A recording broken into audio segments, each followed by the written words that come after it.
everyone, and welcome to our masterclass on how to become Indistractable. My name is Vishnu Lakiani. I'm the founder of Mindvalley, one of the world's biggest transformational education companies with 50 million students worldwide. And if you've showed up for this class, odds are you're here because you want to learn how to be laser focused on what you do, how to become indistractable, a word coined by our guest teacher today, Eyal. And the reason I bet you are excited about these ideas is because at some level, you know and you understand that the more deliberate you can get in your life, the better you can improve the quality of your life, the better you can move towards your goals. So there's a really funny story I have to share about my experience with Eyal's work.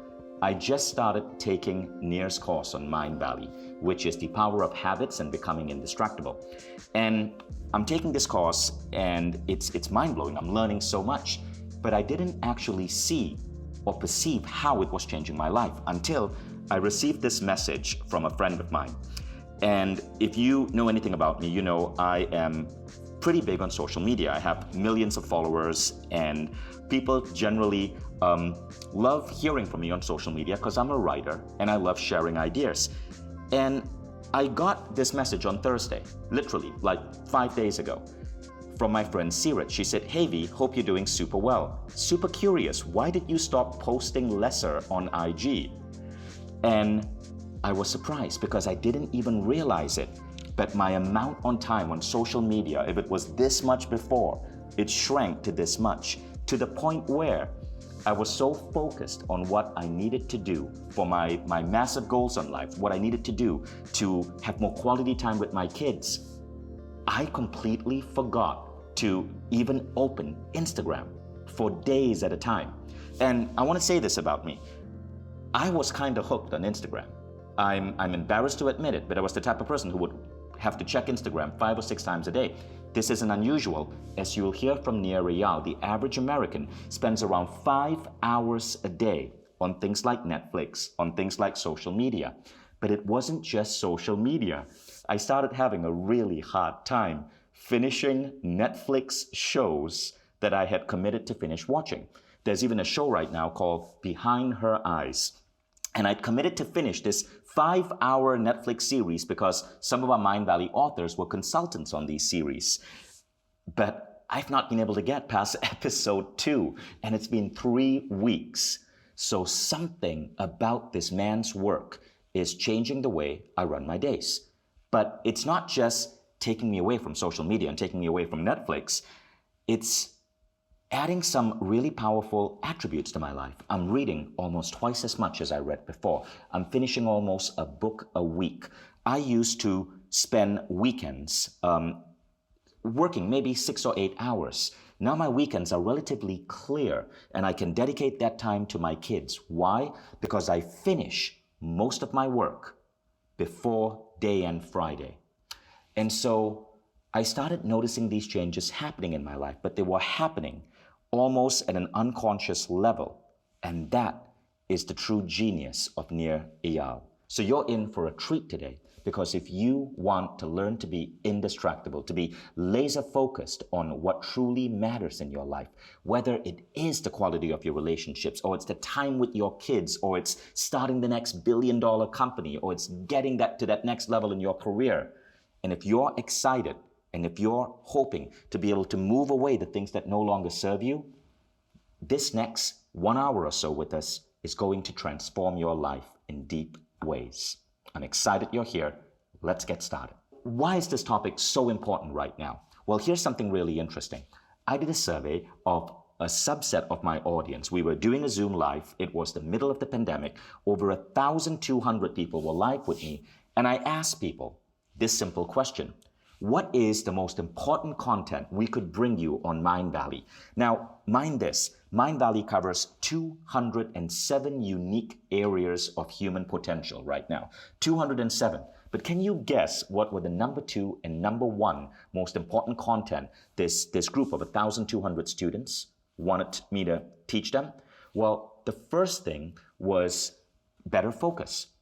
And I was puzzled. Wait, better focus? What about endurance? What about muscular growth? What about losing weight? What about manifesting? But no, it was better focus. And number 2 was overcoming overwhelm. What you're going to learn in this class is precisely those 2 things. And when I heard this from my audience, I decided to go out there and find the best teacher I could. And this is why you're here with me today and Nir Eyal. So let's introduce our author today, Nir Eyal. Nir is a former lecturer in marketing at the Stanford Graduate School of Business and Design School. He started and sold 2 technology companies. This man is a legend in Silicon Valley. In fact, when many of my programmers heard that he was going to be our newest Mindvalley author, they flipped out. But Nir, at one point, was clinically obese. He was getting distracted from the things that he needed to focus on. Today, he's in the best shape of his life. He's written 2 New York Times bestsellers, and he's become one of the world experts in helping people develop the power of focus, develop the right habits, and become indistractable. In fact, he coined that word. Nir's results have been backed by peer-reviewed studies that have appeared in dozens of academic journals. Nir is so powerful at his craft that he now consults companies on how to build habit-forming products. In fact, I first got acquainted with Nir when I attended Nir's Habit Summit in San Francisco in March 2018.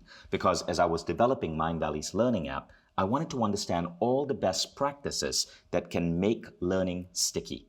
And that's when I understood how powerful these man's ideas are. So many apps that you use today, so much research that you read about today was inspired by his mind. People pay Nir close to $3,000 an hour just to get on a call with them to help them optimize their life. And what you're getting here is a powerful dose of some of Nir's best ideas and practices. You'll be able to directly implement this in your life, or you might decide to go deeper and plunge into Nir's program on Mindvalley.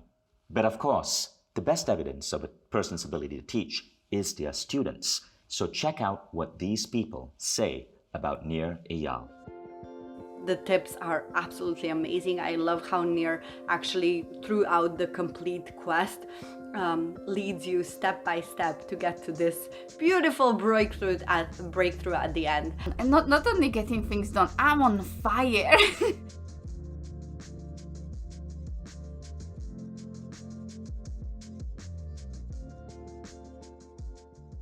So I hope you enjoyed those case studies. Now, here's what's going to happen next. We're going to go deep into this training. But since this is a training on becoming indistractable, we need to start practicing right now. I want you to take your iPhone and shut it, or at least turn off notifications. Put it by your side. Do not get distracted by Skype or Facebook or Instagram. I asked Nir to step in front of our camera crew right now in the middle of his busy day and give you some mind-blowing ideas. In fact, Nir said, how deep should I go? And I said, Nir, look, I want you to teach some of your best content. People should be able to walk away from this class with their lives dazzled and changed. And he committed to it. This is content that you typically would get behind a paywall, but you're getting some powerful ideas here. But because Nir is going to give you his best, I'm asking you to give us your best. Commit to going deep with us, to taking notes, to taking action. In short, don't be a dabbler. Don't just sit there, listen, and then go back to your regular life. Commit and write down in your journal as you're learning the key action steps that you're going to put in place, the behavior changes, the new habits.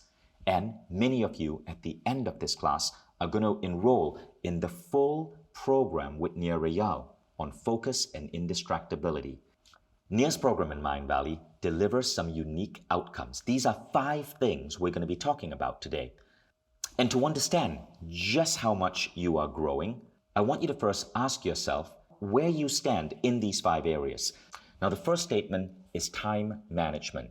How true is this for you on a scale of 1 to 5? I consistently operate and run my life based on the most cutting-edge principles of time management. The next is improving focus. Rate yourself on a scale of 1 to 5.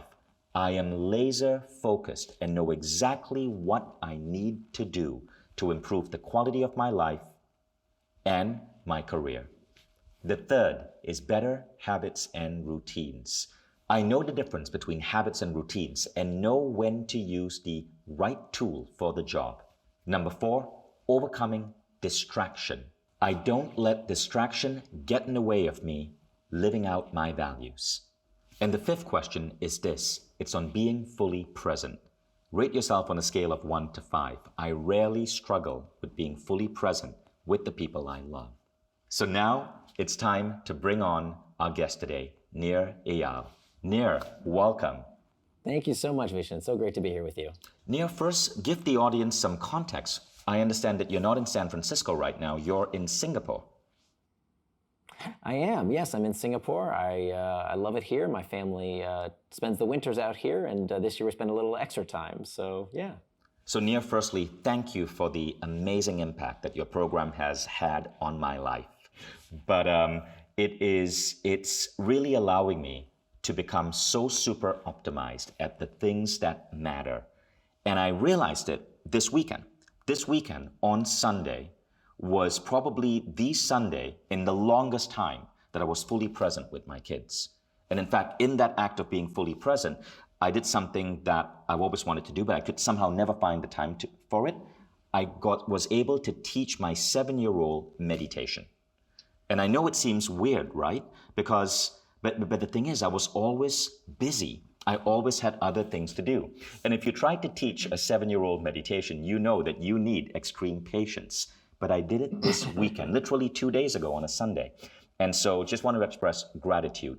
That last statement, being fully present, that is something that I found has really been amazing for me as I've learned from you. Vishen, I'm so thrilled that the program has benefited your life. It means so much to me. And I want people to know out there that I did this research over the past 5 years. Even though I'm so happy they're benefiting from it, I did this research for me. That I didn't write the book because I had the answers. I did this program and I did my 5 years of research because I needed the answers. As you mentioned, I used to be clinically obese. Today, I'm in the best shape of my life at 43 years old. I used to be constantly distracted at work, and today I'm more productive than ever before. I used to constantly check my phone when I was with my daughter or my friends and my family members, and today I have a better relationship with than ever, simply because I do what I say I'm going to do. I am fully present when I say I will be, and that has repercussions on every area of my life. So what inspired you to get into this work?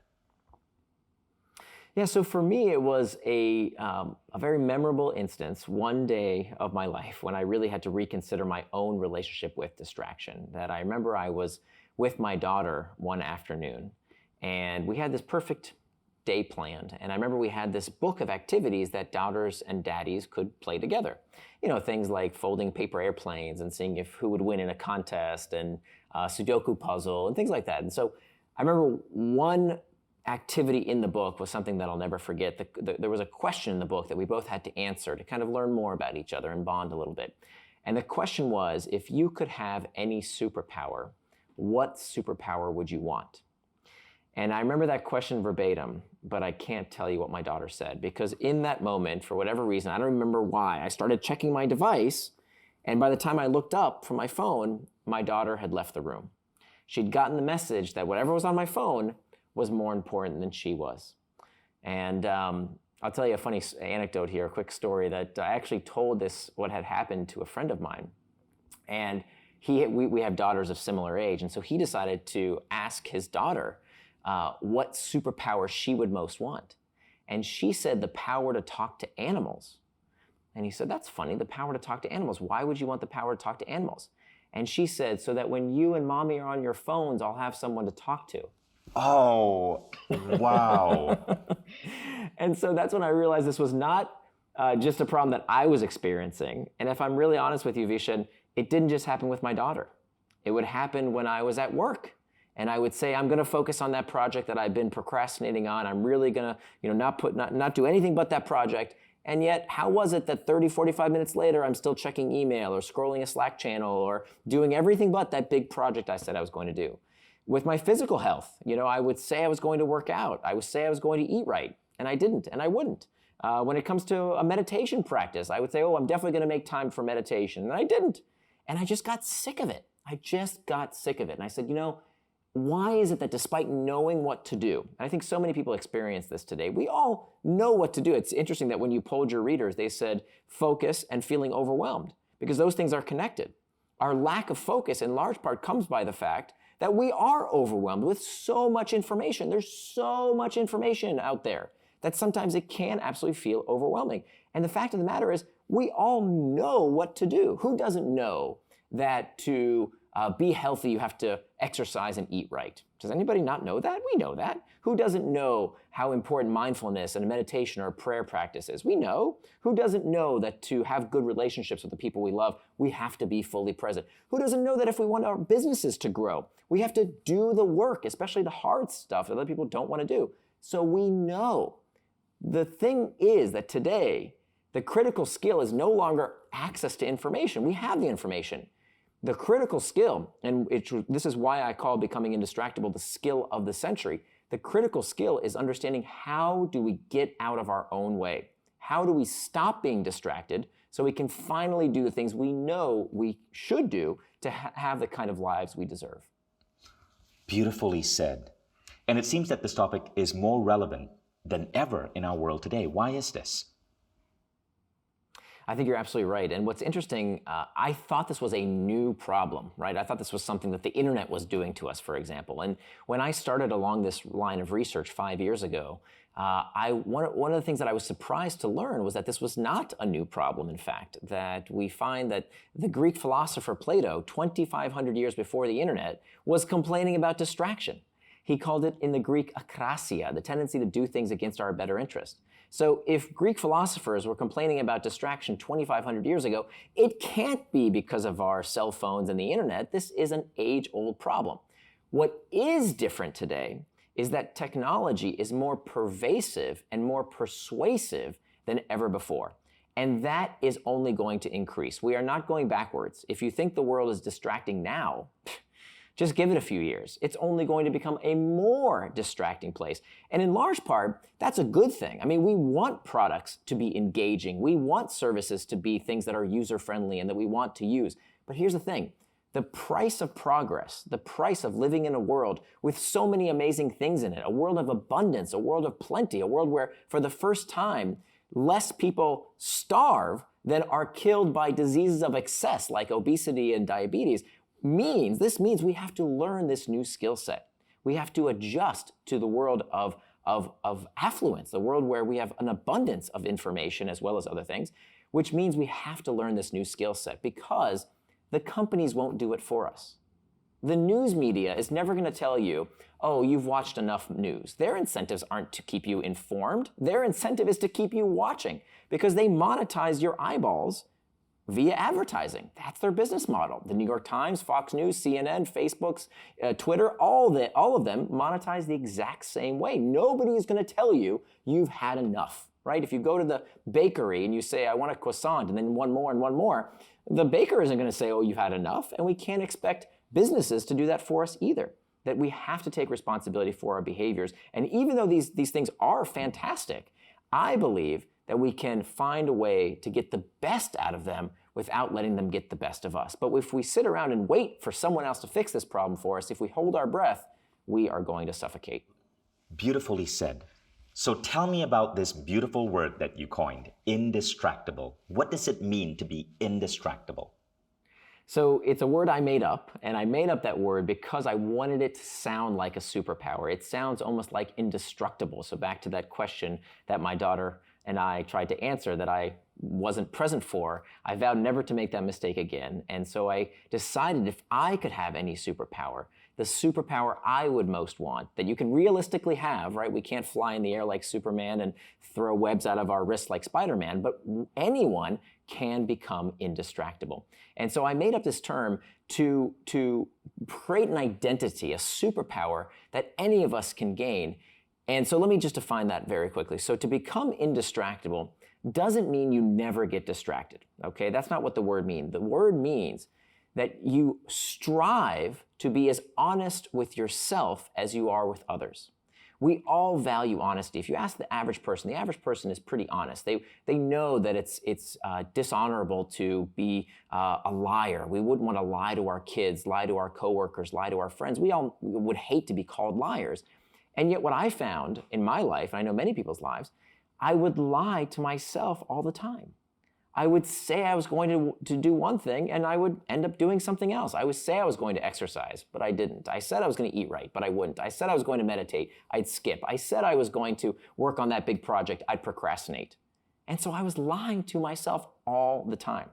So an indistractable person understands why they got distracted and does something about it. And that's what the big difference is between distractible people and indistractable people. Distractible people keep getting distracted by the same things again and again and again. They keep cursing, Facebook got me, email got me, the cigarette got me, cake got me. They blame all the stuff outside themselves as opposed to saying, wait a minute, this keeps happening again and again. An indistractable person says, okay, you got me once. Okay, fine. What am I going to do today to prevent getting distracted tomorrow? Paulo Coelho had a wonderful quote. He said, a mistake repeated more than once is a decision. A mistake repeated more than once is a decision. So a distractible person keeps making the same mistakes, getting distracted by the same things, and doesn't do anything about it. An indistractable person understands why they got distracted through this indistractable model that we'll talk about in just a minute, and they understand, I got it. I see what you did to me, distraction. I'm going to do something right now to make sure it doesn't happen again. I love that. And that leads me to the next question I want to ask you as an audience member, as someone who's attending this class today. If we could give you the power of being indistractable so that you could be focused on what you need to do to create what you dream of creating in your life, what would that be? What would you do with this power? Write it down. For some of you, it might be to change your relationship with members of your family. To others, it might be some big goal like completing a book or taking your company to the next level. To others, it might be the ability to move faster on your projects, to deliver output faster in less time, so your weekends are uncluttered. Dream for a moment and write it down.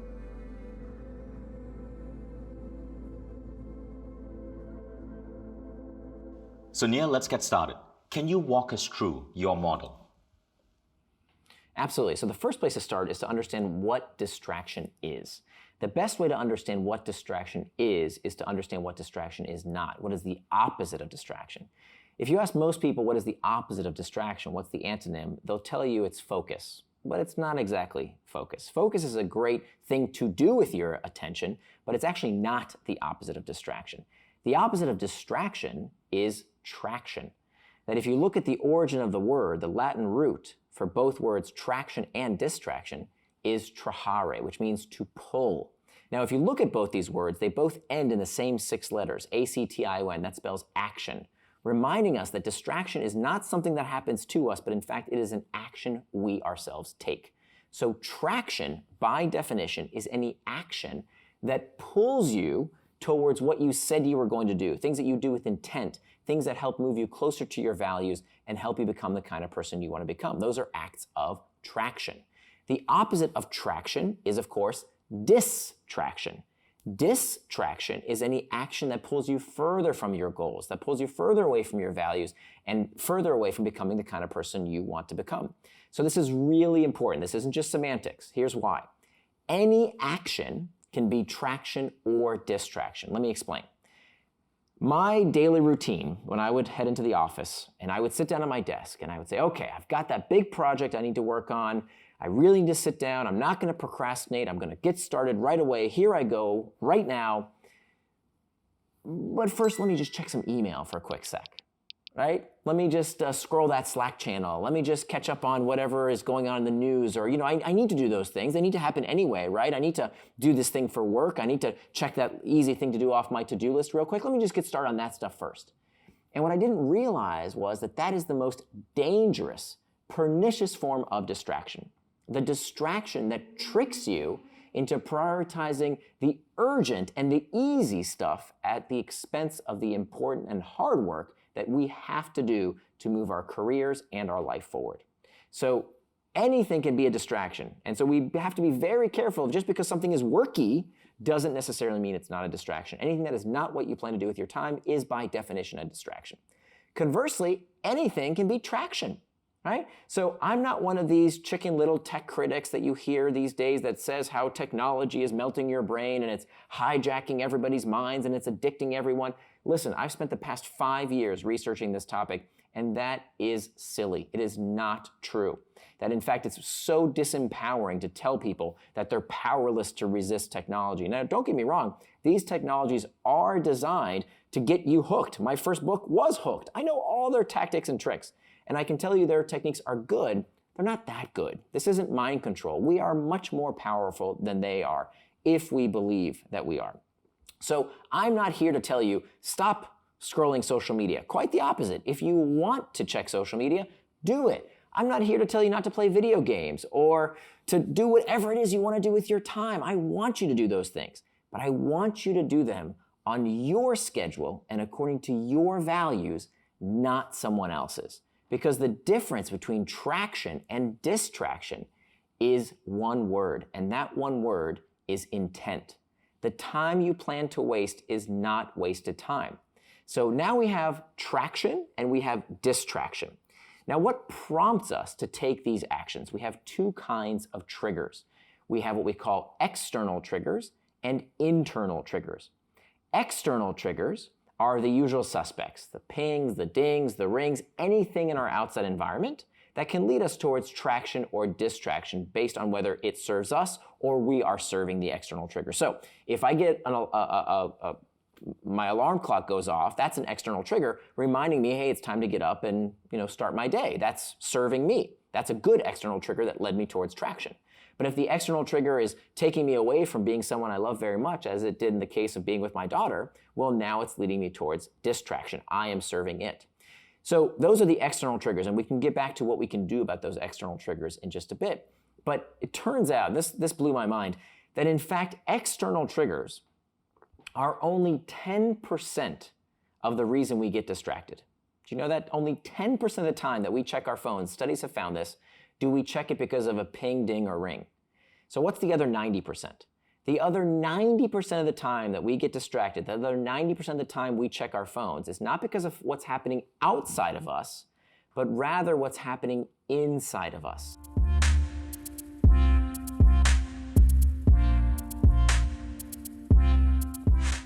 That what I learned in my 5 years of research about the psychology of distraction is that overwhelmingly, distraction begins from within because of these internal triggers. What are internal triggers? Internal triggers are uncomfortable emotional states that we seek to escape from.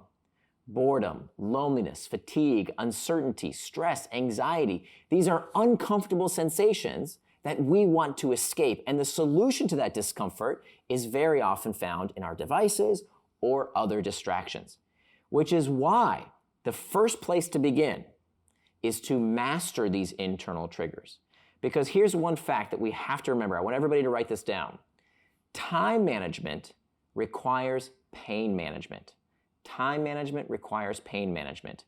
Because, listen, I've read through essentially all the research on distraction and focus and time management, and I will tell you, none of the tips and tricks, none of the gurus will help you, none of them will help you unless we first deal with the fact that time management is pain management, because you will always find a distraction. It doesn't matter if it's too much news, too much booze, too much football, too much Facebook. You will always find escape unless you know how to deal with and master those internal triggers so they don't become your master. So that's step number one, mastering the internal triggers. The second step is to make time for traction. One of the biggest mistakes people make is that they have no idea what is traction for their day. So how can you call something a distraction unless you know what it distracted you from? And we can go into detail in terms of how do we turn our values into time by making time for traction in our day. So that's step number two. Step number three is now hacking back those external triggers. They're a small part of why we get distracted, but they're no less annoying. The superfluous emails, the meetings that are nothing but a big waste of time, the Slack channels, news feeds, all of these things, we can go systematically through every single one of these. Oh, our kids, right? We love them to death, but our kids can be incredibly distracting, especially for those of us who work from home. We have to learn how to hack back those external triggers too. And then finally, the fourth and final step to becoming indistractable is to prevent distraction with pacts.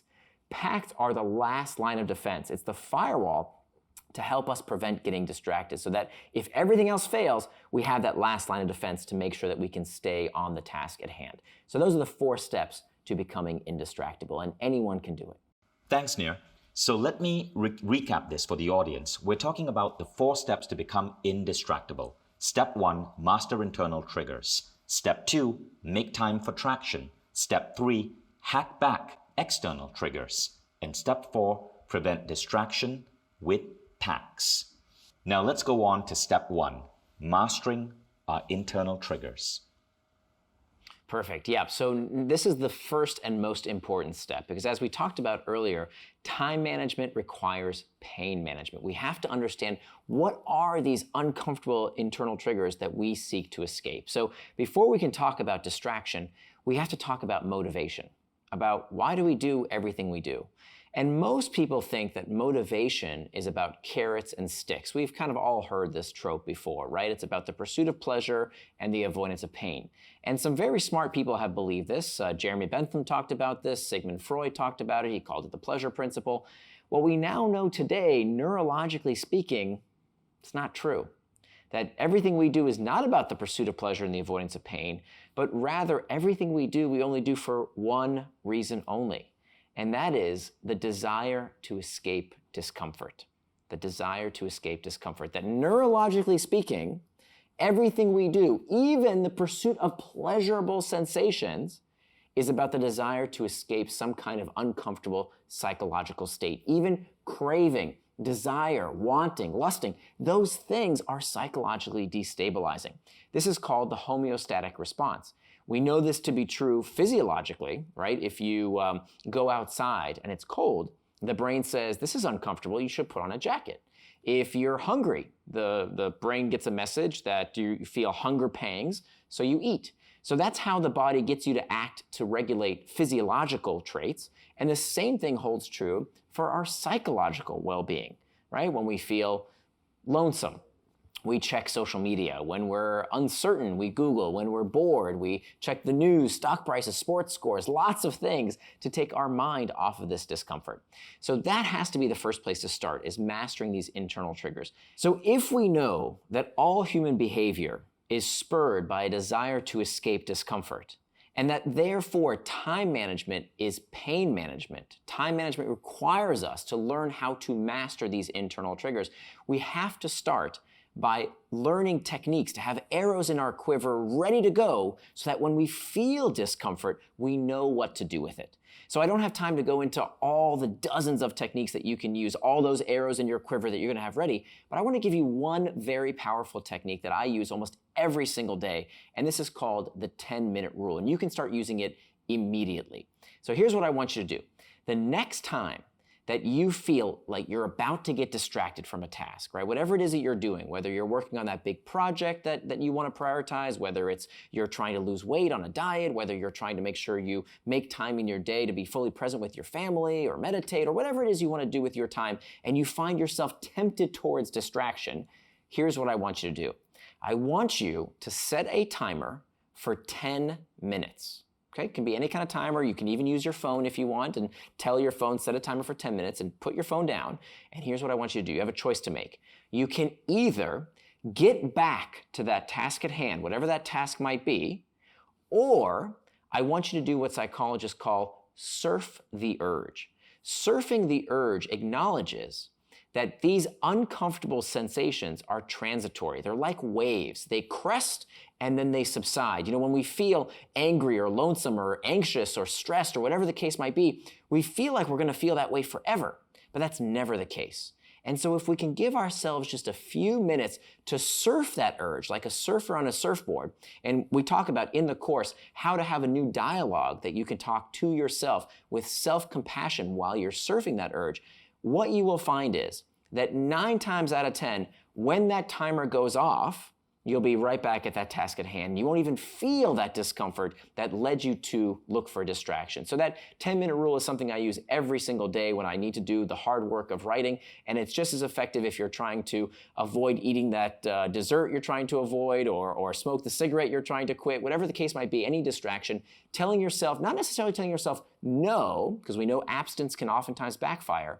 What you want to say instead is not yet. So don't tell yourself no, tell yourself not yet. Set that timer for 10 minutes and see what happens. And of course, what you're doing here, this reason this technique is so effective, is that the 10-minute rule over time is going to become the 11-minute rule, and the 12-minute rule, and then the 15-minute rule, and the 20-minute rule. And what you're going to do on your path to becoming indistractable is building the kind of self-efficacy that you need to prove to yourself that you can keep your word. That when you say you're going to work on something, that's what you do. When you say you're not going to do something, you're not going to do it. This is how we become indistractable, by mastering the internal triggers. I love that. That's amazing. So step 1 is master internal triggers.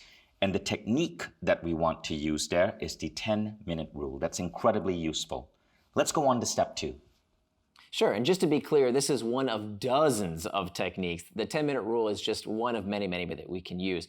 But just for the sake of time, let's make sure we talk about the next step to becoming indistractable, making time for traction. Now, this comes from a central principle we all need to understand, that if you don't plan your day, somebody is going to plan it for you. That there's no coincidence that we talk about time like we talk about money.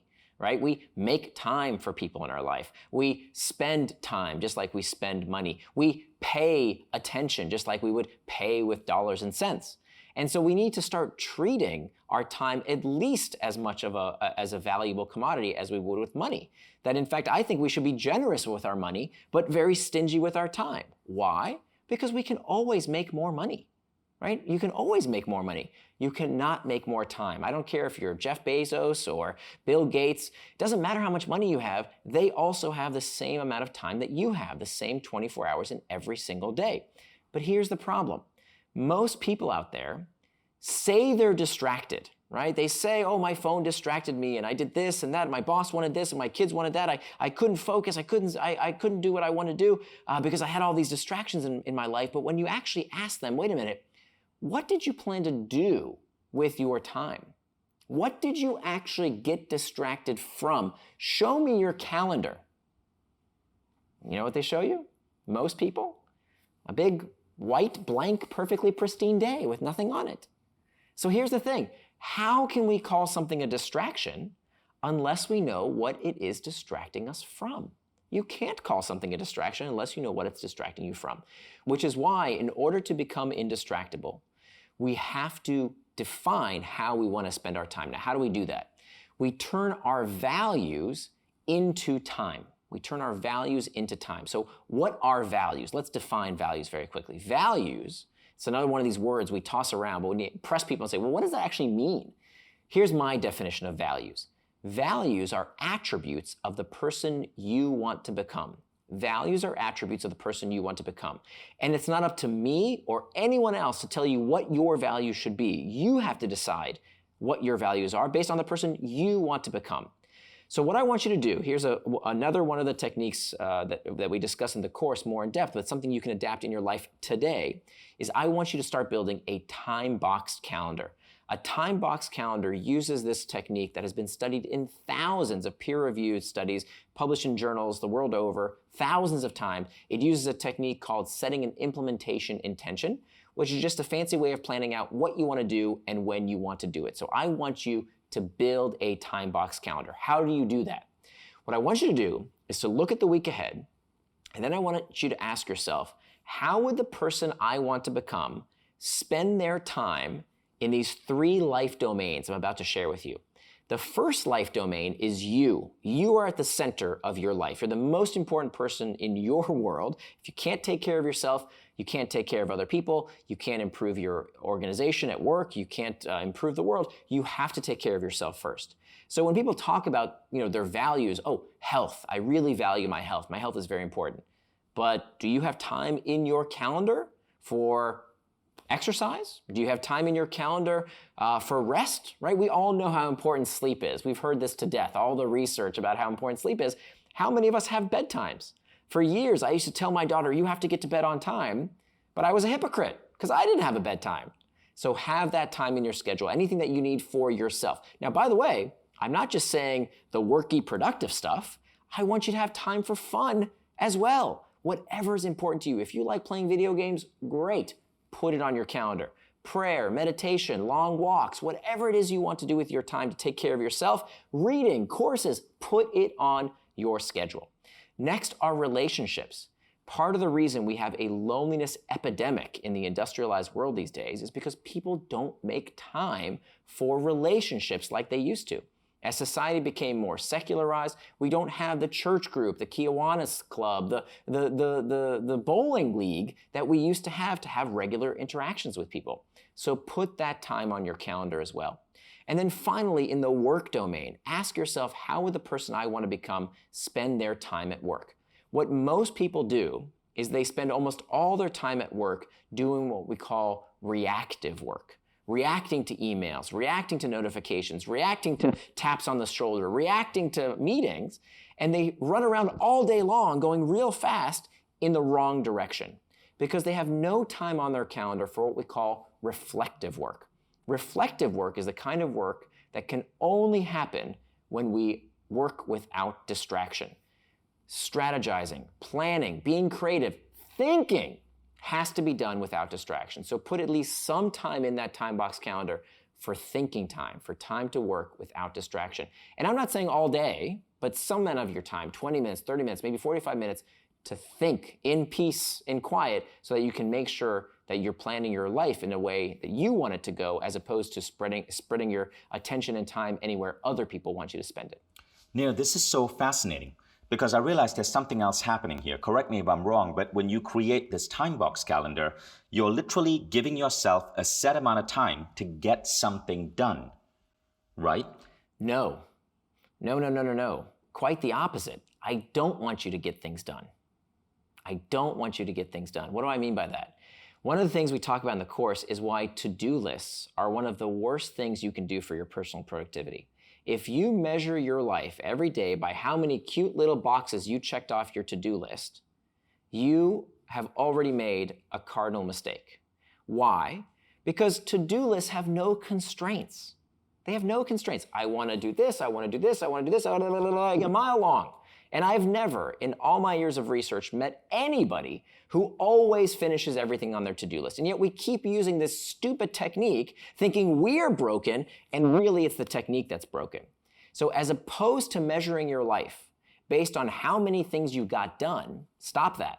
Measure yourself based on one metric alone, and that is, did I do what I said I was going to do for as long as I said I would without distraction? That's it. I don't care if you finish. It's not about being done with the task. It's about doing it for as long as you said you would without distraction. Why? Here's the kicker. If you come home from work every day and you still think in the back of your mind, oh, I didn't finish all those things on my to-do list, what does that do to your self-image? Day after day, week after week, month after month, year after year, you're reinforcing your self-image of someone who doesn't do what they say they're going to do. Loser. How does that feel? You start believing this about yourself. It's terrible. And by the way, I did this all the time for years. I was a to-do list devotee, and I know this path very, very well. As opposed to when all you do is measure yourself based on your ability to work without distraction. Did I do what I said I was going to do for as long as I said I would without distraction? Now, with every time box, I'm reaffirming my identity as indistractable. Whether that's 30 minutes, an hour, it doesn't matter. I did what I said I was going to do without distraction. It doesn't matter if I finish. Now, here's the real interesting part. Studies have found that people who measure themselves based on their ability to simply work without distraction, whatever it is that they do, finish more. They actually do more. They get more done than the people who keep the to-do lists. Beautiful. I love that. So I actually want to show you my calendar, Nir, to get your feedback. This is what my calendar looks like for about a month from now. Okay, so I always block out an hour in the morning called my Mindvalley hour, and that's where I dive in deep on Mindvalley programs. Today, I was going through your program during my Mindvalley hour. Then I have segments for deep work, and then so I have deep work time blocked off, and then I have scheduled meetings that occur on a repeated basis with various divisions of my team. What would be your feedback here? Like, is this generally a good practice of what I'm doing here? But there's very little empty time. I only keep a few slots open for phone calls. So that's terrific. So it could be that even the time that you have that's not booked, it is booked because it's for phone calls, it's for admin duties, it's for that what we call reactive work time that all of us have in our day. We all do need to respond to emails and take meetings and phone calls. That certainly needs to be time in your day. But what I'm proud of you for doing here is putting down and protecting that time for reflective work. That if that time isn't accounted for and religiously defended, somebody else is going to eat it up. Right? Something in the news, something your colleague wants, somebody's going to eat up that time unless you define in advance how you will spend it. The only thing that I would add, and I didn't get a very good look at your calendar, but I would make sure that you also have time for yourself in there, right? Like if you like watching movies on Netflix, put that time in. Time with your friends. Have that time. Do you have time to call your parents, your siblings, your buddies? Have that time to invest in your relationships as well as making sure you invest in yourself. Probably the one thing that most concerns me is that I didn't see a bedtime in there. So I would encourage you to maybe consider putting in a bedtime because I know people like you and me, we can keep scrolling and checking and pecking, and that can sometimes come at the cost of our sleep. That's really true. But now, what I showed you was my work calendar. I also have a personal calendar where I have my gym time, my time with my kids, and my bedtime. I religiously get 7.5 hours of sleep every night. But the reason I wanted to show that is because my calendar is booked, and after the phone calls I put in through my scheduling software, my calendar is booked. When I show it to people, they're like, "Oh my God, you're so busy." But actually, I don't feel busy at all. I'm just fully optimized. At every hour of every week, I know exactly what I need to be focusing on. Right. And you know what's interesting, Vishen, that like you, many high-performing people that I interviewed over the 5 years of writing this book, they feel the same way. You know, people tell them, "Oh, you must have so much willpower to follow such a rigid plan." And it's exactly the opposite. The people that I interviewed who were indistractable, the people who got superhuman amounts of work done and yet still had a great relationship with their family and still had six-pack abs, they didn't feel like they were spending any willpower. It wasn't willpower at all. It was a system. It was a routine in place because they didn't have to think about what to do next. It wasn't, "Oh, do I feel like going to the gym?" No, gym time is right there. That's always when I go. Or do I feel like making those sales calls? I'm so glad you said that because most people do it the opposite. They have a to-do list. By the way, I gave up a to-do list ages ago. It just made me feel bad about myself. I do not have a to-do list. I stopped using all of those little tools and widgets on my iPhone that were built around this outdated idea of the to-do list. So for those of you who are watching, I hope you learned something really powerful here. I used to live opposite to what Nir just suggested. This act of making time for traction completely changed my life. And no, I do not have a to-do list, and I'm one of the most productive people you'll ever meet. So I want to encourage you to, if you've been doing it in a different way, I want to encourage you to have an open mind and try this new approach. Yeah, so I'm not rallying against keeping a to-do list per se. I want to be very precise here. I'm rallying against running your life on a to-do list. If you ask yourself, what should I do? And your default is to look at your to-do list, that's where the mistake is made. Because just to put it on a piece of paper or in an app, that's very good. But don't skip the most important step, which is making time for those things. Because if you just have a long to-do list, chances are it's never going to get done. Beautiful. Thank you. So I hope you're enjoying this so far. But we're not done yet. We're now going to go to part 3, which is hacking back external triggers. I'm currently in Nir's program in Mindvalley. And the ideas I learned in this section, and of course he goes so much deeper in the full program, these ideas are part of the reason why my friend had to remind me and check in with me because she was no longer seeing me on Instagram. Pay close attention here because what you're going to learn may be a little bit counterintuitive, but they're going to have a dramatic impact on your life. Nir? So the most important question when it comes to hacking back external triggers is to ask ourselves, is this trigger serving me or am I serving it? So I'm not anti-tech. I love my technology. I use it all the time. I'm on Instagram and LinkedIn and Facebook and Twitter. I love all these platforms. They're wonderful. There's no way I would be connected to so many important people in my life were it not for these technologies. Here's the thing. I have to ask myself with each one of these external triggers, with each one of these pings and dings in my life, is that external trigger serving me or am I serving it? If I have time on my calendar, which I do, for social media, awesome. There's nothing wrong with going on Instagram or Facebook or whatever social media site you want to use. That's absolutely fine, as long as it's done with intent. Per our last discussion on on making time for traction, if it has time on your calendar, it's not a distraction, it's traction. But what about all those other external triggers? What about the external triggers that don't serve you, that lead you towards distraction rather than traction? What do we do about those? Well, here we've got all kinds of external triggers that may not serve us. We, of course, have email, we have the boops and buzzes on our phone, we have superfluous meetings, we have our news feeds, we have online content, we even have our kids can be a total source of distraction. So how do we make sure that we can stay on task and move towards traction rather than distraction? So this is where we have to get very systematic about each and every one of these external triggers. So Vishen, I'll invite you. Is there one particular external trigger that you find to be something that tends to lead you towards distraction? Because there's, I think, about 8 or 9 that we cover in the course, but we don't have time to go through all of them. Well, I think for me, and it's helped, it's been reduced significantly since doing your program, right? But to me, it was Instagram. Yeah, that's what got you. So number one, it was making sure that you master the internal triggers. That seems to be the biggest draw for people is, well, what do I do with my hands right now while I'm, waiting in line at the grocery store? Or what do I do when I'm bored? What do I do with when I'm feeling lonely? How do I connect? And so knowing that that's perfectly fine, that's okay, but not at the wrong time, right? Doing it on your schedule. So that's where mastering those internal triggers is super important. Having time on your schedule is super important. And then when it comes to hacking back, the reason I use that term hacking back, what does hacking mean? To hack something means to gain unauthorized access, right? So a computer hacker would hack into your bank account to try and gain unauthorized access to your money.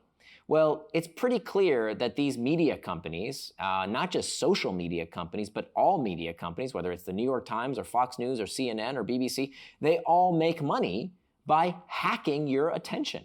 They sell your attention to advertisers for the highest price. They're all in the same business model. And given that none of them are going to tell you you've had enough, please stop reading our site right now, please go away from the app, they're never going to tell you to do that.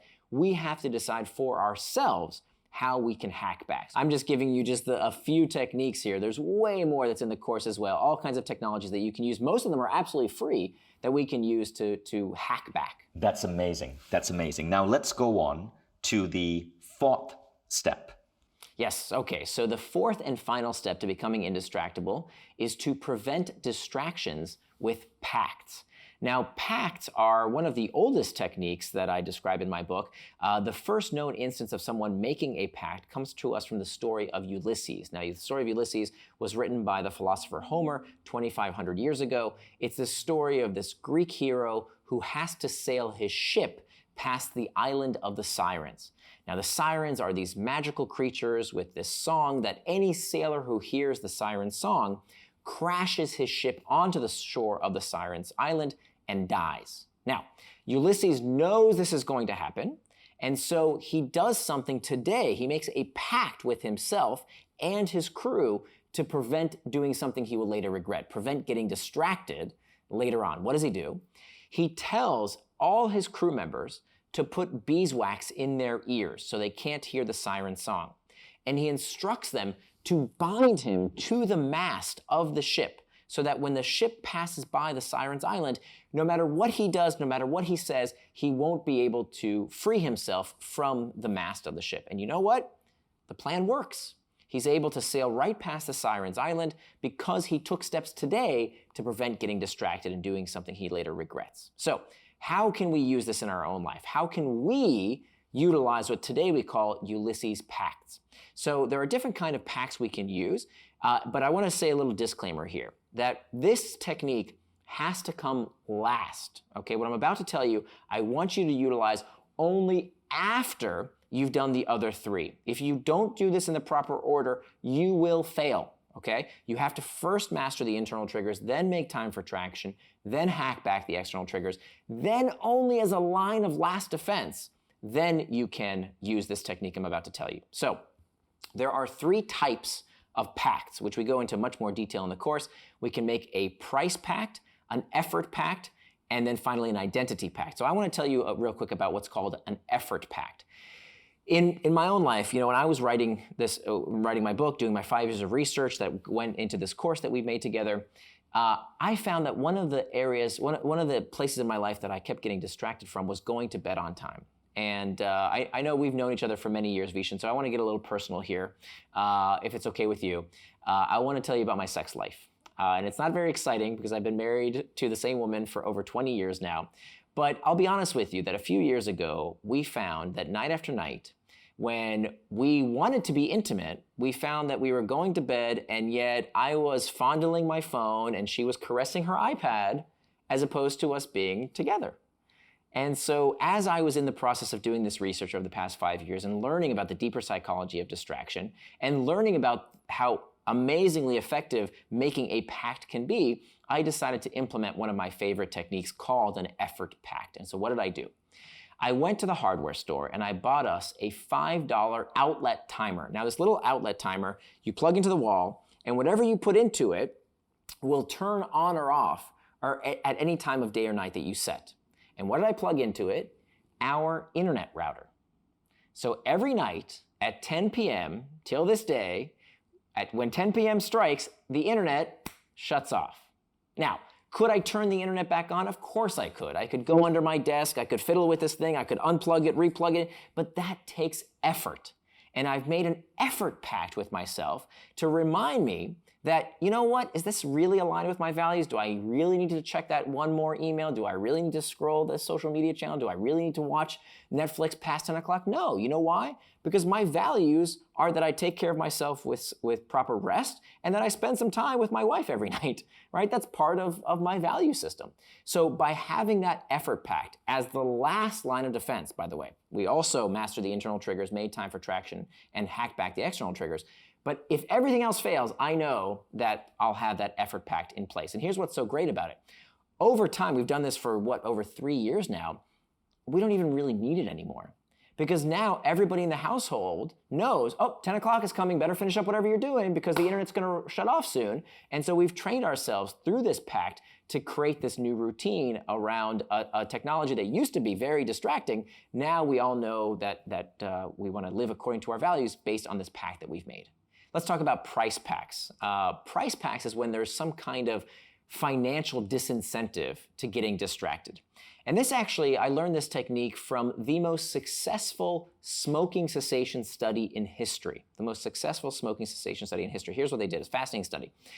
They had 3 groups of people. One group was the control group. One group of people, they said if you don't smoke for 6 months, and they tested these people with a urinalysis test to make sure that they weren't lying, but they said if you don't smoke for 6 months, we will give you $650. And here's all the tools that you could use to quit smoking. Nicotine gum and patches and all the standard stuff. You have all this stuff free and you win $650 if you don't smoke for 6 months. The first group, by the way, was a control group. People who wanted to stop smoking, but they didn't do anything for them. So that was the control.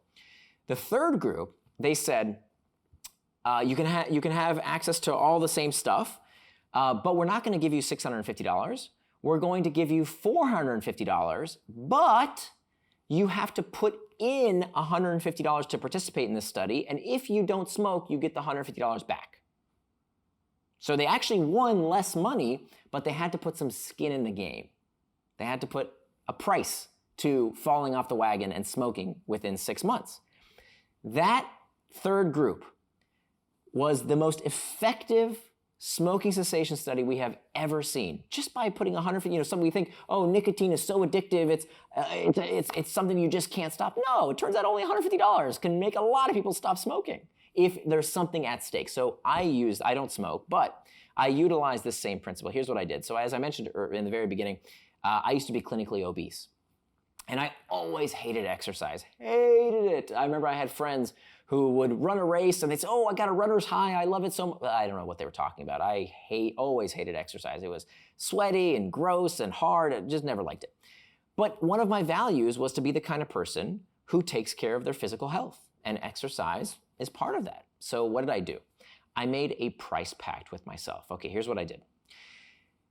Every day when I wake up, I walk into my dresser, and on my dresser, where I get dressed, there's a calendar taped to the wall. And on that calendar, on today's date, is a crisp, fresh $100 bill.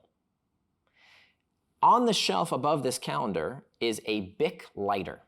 And every day I've had a choice to make, as I have for the past 3 years. I can either burn some calories or burn the money. Every day. And I move that $100 bill every day. I've done this for over 3 years, Vishen. I've never had to burn the money. Why? Because I just do the push-ups or take a walk or do whatever it is that I said I was going to do for that day, because if I don't, I know I'm gonna have to burn the money, and I can't give it away. I have to burn the money. But my goal, by the way, I don't have to go, kill myself in the gym. I just have to do 20 push-ups, take a walk, do something physical every day. So that little incentive to remind myself, no, either, I have that price pact that I made with myself is what I call the burn or burn technique, and it's very, very effective. And today I'm proud to report at age 43, I'm in the best shape of my life. I got below 10% body fat for the first time ever. I can actually see my abdominal muscles, not because I'm, have incredible genes. No, I just do it consistently, right? Which is one of my life mantras that we talk about in the course: consistency over intensity, right? The people who are on the treadmill of weight loss are the people who say, oh, I have a New Year's resolution, I'm gonna diet for the next few days. No, it's about consistency over intensity. It's about small action that we do every single day that gets us to our goal. This is such a powerful idea. And I take it, if you forget to exercise, and when you face the day with that $100 bill in front of the mirror, you could easily just get down and do 20 push-ups. And that's still easier than lighting a $100 bill. Of course. And remember also, it comes after the 3 techniques. If you just jump to this technique without doing the other 3 things, you will fail. Why? Because when you think to yourself, oh, I don't really want to do it, I don't feel like doing exercise, that's the internal trigger, right? And if you don't know how to deal with those internal triggers, you will not succeed. So you have to go in order. But as the last line of defense, after you've mastered the internal triggers, after you schedule the time for whatever task you want to do, after you've hacked back all the external triggers, then this technique is the last line of defense, the firewall that makes sure you do what you say you're going to do. Amazing. And now in terms of packs, there's a third type of pack, which is an identity pack. Can we talk about that? Right. Absolutely. So the identity pact is surprisingly the most powerful of the 3. So we talked about effort packs, very powerful. Price packs, also pretty darn powerful, right? When you have that financial disincentive. Believe it or not, identity packs are even more powerful. An identity pact is when we have some kind of moniker, a noun by which we describe ourselves that helps us stay in line. Now, this came to me from exploring the psychology of religion. That we know that when people have an identity, a religious identity that they call themselves, they're much more likely to do what they say. So for example, a devout Muslim doesn't say, ooh, I wonder if I should have a glass of wine with dinner, because a devout Muslim does not drink alcohol. It is who they are. A vegetarian even doesn't say, oh, I wonder if I should have a bacon sandwich for breakfast. No, they are vegetarian. It is who they are. It is part of their identity. So when we have an identity, when we make a pact with ourselves and others to identify ourselves as being a certain type of person, we become much more likely to not even need willpower, not even need self-control. It is who we are, which is why the book is titled Indistractable, and this course is titled Indistractable, because it's all about having this moniker, this identity about who we are. So now, even if you don't take the course, it's okay. Anyone listening to the sound of my voice can say, hey, look, I am indistractable. I value my time and attention. I don't want my time and attention to be controlled by other people and manipulated by other people. I decide for myself how I will spend my time, my attention, and how I will choose my life, because that is who I am. which might mean, by the way, Vishen, I don't check social media 5 times a day. Sorry, that's not what I do. It's not who I am. I'm sorry, I won't respond to every text message in 30 seconds. And you know what? If you go out to lunch with me and you start using your phone across the table, I'm gonna call you out. Just like I would if you lit up a cigarette in the middle of a restaurant, I'm gonna call you out for using a phone when we wanna be present both in body and mind, because I am indistractable. I love that. I love the concept of identity packs. That's some powerful stuff. I've been using this for years, and it's one of the most powerful toolkits I have for personal transformation. Nir, thank you so much. This was really powerful, and I love what you just shared about work. So now we've come to the end of this training, and we're now going to take the next step. And if you go into Nir's full program, which is 30 days, it's on the Mindvalley platform, it's approximately 4 hours spread out over 30 days. Why is it designed like this? It's because every day in around 6 to 10 minutes, you learn a little tool, a little technique, but these tools layer on top of each other. They stack up on top of each other. And as a result, you slowly develop these complete shifts that make you indistractable. Now, you'll notice something else. There is a special unlock price for you as a thank you for spending over an hour with us in this masterclass. But do not close this page because you will lose that price. As soon as you close this page, the price disappears. I want to invite you to dive into this program because it's going to change your life. By the way, if you look at the pricing for this program, you will see why the vast majority choose to become a member rather than buy an individual program. Just a few $100s extra.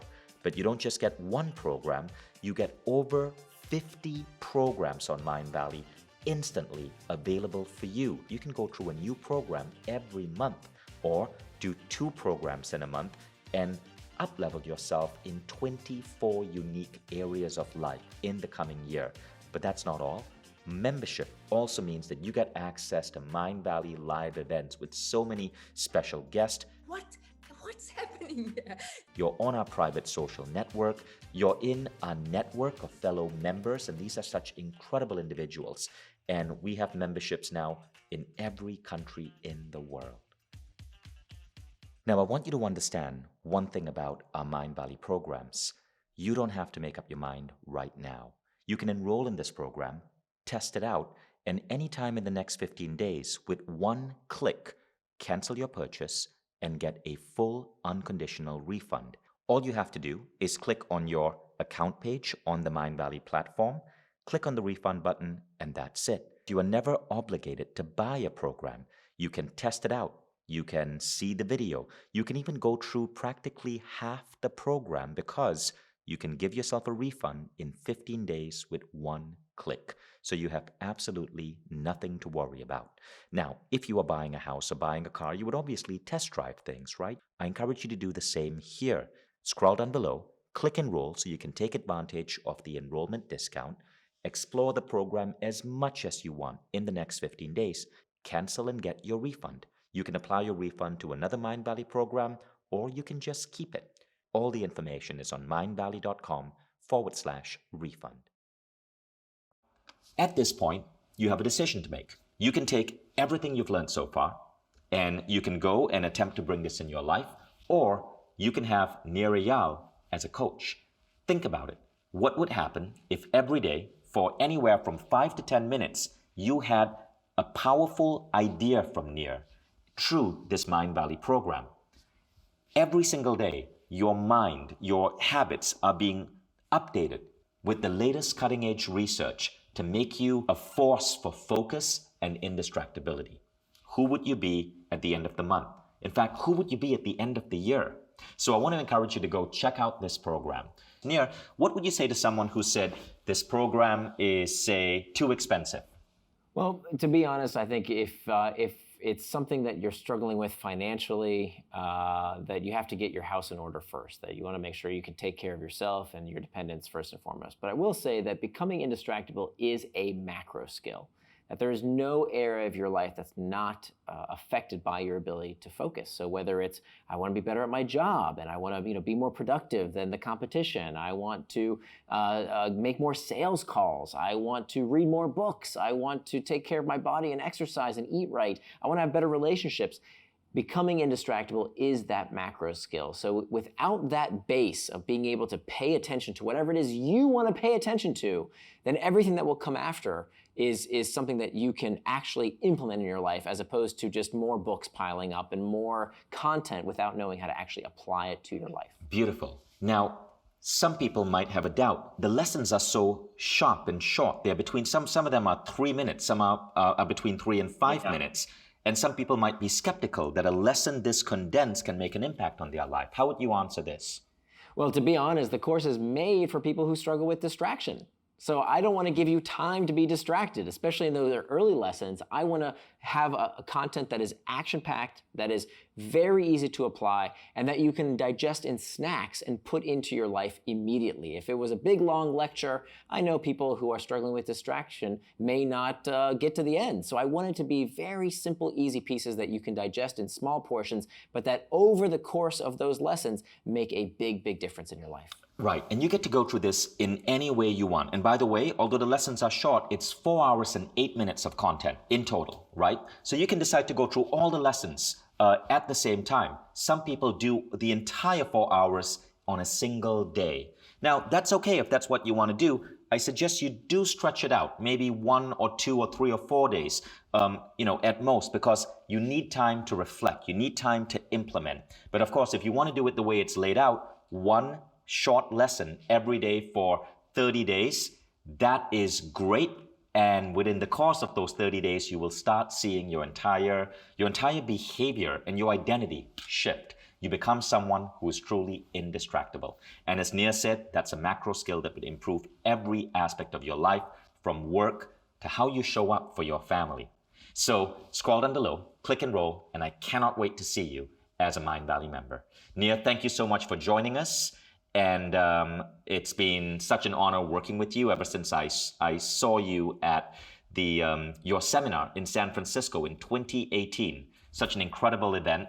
I'm so happy right now, 3 years later, to have you on Mindvalley. Oh, it's a deep honor. I appreciate it. And I'm so excited to be working with you and with all the folks who are enrolling in the workshop. We're going to have a lot of fun. Thank you, everyone, for joining us today. I'll see you in the program.